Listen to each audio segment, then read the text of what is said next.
लोग कहते हैं माँ के दूध के कर्ज को कोई नहीं चुका सकता, किंतु तब हम यह भूल जाते हैं कि हमारे कलम की स्याही खत्म न हो, इसलिए हमारे पिता ने कितना पसीना बहाया होगा।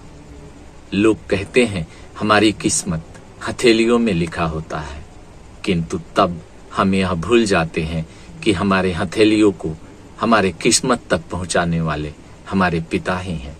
एक पिता जब अपने अरमानों का गला घोंटता है, एक पिता जब अपने खुशियों का गला घोंटता है, तब एक संतान इस लायक बनता है कि अपने हथेलियों को देखकर कह सके कि भगवान ने मेरे भाग्य में क्या लिखा है। एक पिता जब मेहनत मजदूरी करके बच्चों का भरण पोषण करता है, एक पिता जब अपनी अरमानों का गला घोंटकर, अपने खुशियों का गला घोंटकर अपने संतान के लिए खुशियां ढूंढता है, तब एक संतान इस लायक बनता है कि वह दुनिया में अपने भाग्य को खोज सके। किंतु वही संतान जब युवा अवस्था में आता है, तब अपने पिता के खुशियों को गला घोंटने लगता है, अपनी खुशियां ढूंढने लगता है संसार में, अपने परिवार की खुशियां ढूंढने लगता है, अपने परिवार से अपने पिता को अलग समझने लगता है।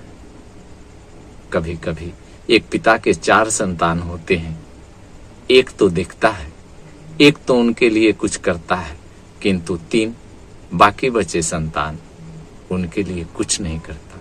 कहता है वह तो उसमें रहते हैं, हमारे लिए क्या करते हैं। यह गलत है। एक पिता ही है जो आपके लिए कुछ किया है, तब आप इस लायक बने हैं कि आप कुछ कर रहे हैं संसार में। एक पिता आपको अगर कुछ न किया होता तो आप इस संसार में इस वक्त तक नहीं होते। एक संतान का धर्म है कि अपने पिता के लिए कुछ करे, किंतु वही संतान अपना धर्म भूल जाता है। एक पिता असहाय महसूस करने लगता है, वह ढूंढने लगता है जिसके लिए मैंने कुछ किया था, जिसका सहारा मुझे चाहिए था, आज वह मुझे छोड़ रहा है। आज शहरों में आप देखेंगे कई स्थानों पर वृद्धा आश्रम बने हुए हैं। बुजुर्ग पिता, बुजुर्ग माता उस वृद्धा आश्रम में रहते हैं।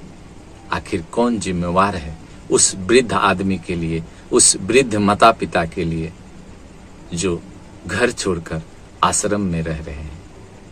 कोई न कोई उनका पुत्र होगा, कोई न कोई उनका संतान होगा। क्या वह पिता अपने संतान के, अपने पुत्र को केवल इसलिए पालन पोषण किया था कि तुम अपनी जिंदगी जियो, जब मैं वृद्ध हो जाऊं तो मुझे वृद्धा आश्रम में पहुंचा देना? कदापि नहीं। आपका दायित्व बनता है, हर व्यक्ति का दायित्व बनता है, हर संतान का दायित्व बनता है कि उनके माता पिता जब वृद्ध हो जाएं तो उनके लिए कुछ करे। मान्यवर, एक माता पिता आपसे कुछ ज्यादा चाहते भी नहीं, उन्हें तो केवल प्यार चाहिए। जैसे भगवान प्रेम का भूखा होता है, माता पिता भी प्रेम के भूखे होते हैं। उन्हें तो केवल प्रेम चाहिए। रूखा सूखा जो भी आप खाते हैं, अगर उन्हें देते हैं प्रेम से तो वह खाकर संतोष कर लेते हैं। कहते हैं मेरा पुत्र, मेरे संतान मुझसे प्रेम करते हैं।